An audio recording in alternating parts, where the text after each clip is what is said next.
What's going on, everyone? Today I'm here with my boy Joe. What's up? What's poppin', playa? Anyways, he looks like Mac Miller, so I figured let's do a shoot, like a tribute to Mac Miller. You know what I'm saying? And if you don't believe me that he looks like Mac Miller, even Schoolboy Q said he looked like Mac Miller. He did. So, it's fucking Schoolboy Q. So, anyways, with the upcoming release of Circles, and the drop of that single, Good News, and the album art was released. I really like the album art, and I wanted to try and recreate it. It's a simple double exposure, or what looks to be a simple double exposure, which can be achieved in one of two ways.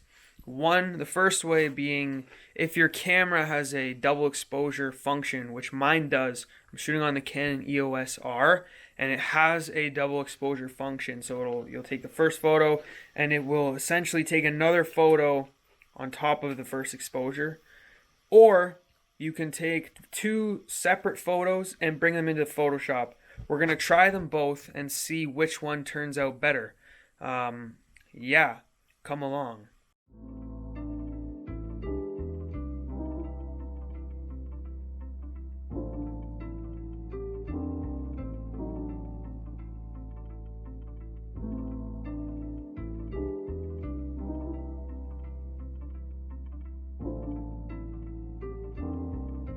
Okay, so we'll jump into my computer. Welcome to my computer. This is Photoshop for those of you who don't know what Photoshop looks like. So we'll start here with our in-camera image. This is a double exposure in camera.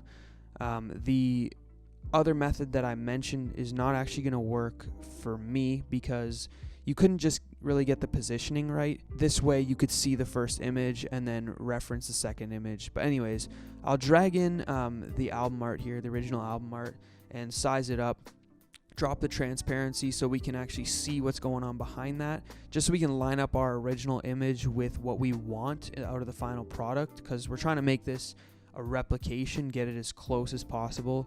So we'll just crop it down and push it into place here to match it up as best as I can. It's not perfect, the positioning, but we tried. Okay, so there you go. We'll bring up that image again, and we're going to crop our original image down to that little window that you see, just so we can get it the exact same size as the original album art. Bring down all the sides, and then from here we can actually create that white framing around it. I just want to make the sizing and the position as similar as possible to the album art itself. I forgot a little bit of a blip there, not like it really matters because that's going to be white background anyways, so you won't actually see it, but I needed to get it anyways. What do you guys think of this album? I actually haven't listened to it yet. I'm waiting for a time where I can give it my undivided attention, and I don't really want to sob for 45 minutes or however long it is, so I'm kind of waiting that out, but it's cool to cry. So we crop that original frame again back to the size of the original album art, and we can see that it's still in position.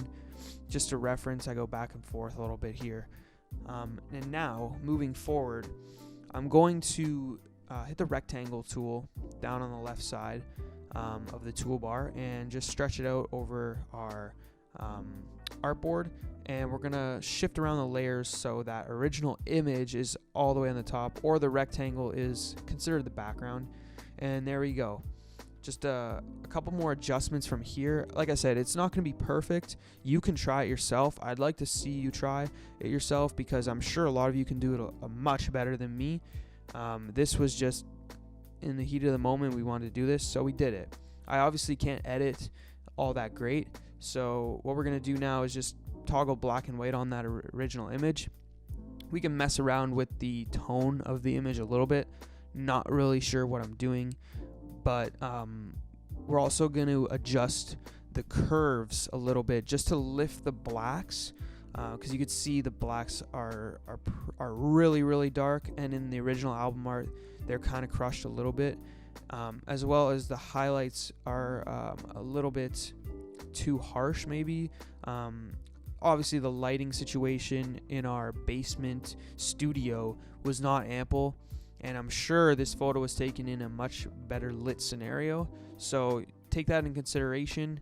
It was also really hard to see what kind of lighting situation it was based off this photo, because it was a double exposure. You could see a little bit of highlight off his forehead, and the shadow in the back. It's a lot darker than the right side of the image, so based off that I tried. But here's our final product, and it looks okay. It's not perfect. Like I said, I never wanted it to be perfect. I wanted it to be a nice little tribute to Mac. May he rest in peace. And he left us with a lot of great art that we can reference back to forever and ever. Let me know what you thought of the video. Hope you learned something. Sorry I couldn't get the other method that I said would work, because it was just way too impossible to shift around my model in the proper positioning that Mac was in the artwork. But this one seemed to turn out all right.